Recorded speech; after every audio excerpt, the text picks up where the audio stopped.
নীলাঞ্জনা। বিকেলের স্নিগ্ধ বাতাসে ছাদের এক কোণে বসে শান্ত মনে বই পড়ছে এক রমণী। বিকেলের স্নিগ্ধ বাতাসে তার লম্বা চুলগুলো এলো পাথারি দুলছে। বিকেলের মলিনতা যেন তার সৌন্দর্যকে আরো বাড়িয়ে তুলেছে।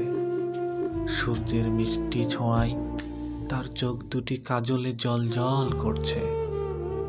নিজেকে বইয়ের ভাঁজে কথার মাঝে সে যেন হারিয়ে ফেলেছে। মনের আনন্দে ঠোঁটের কোণে কিঞ্চিত হাসি ফুটেছে।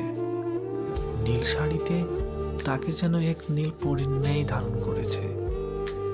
হঠাৎ করে নিচ থেকে মায়ের ডাক এলো, নীলাঞ্জনা, নীলাঞ্জনা, মা নিচে আয় তো দেখ, শুভ্র এসেছে।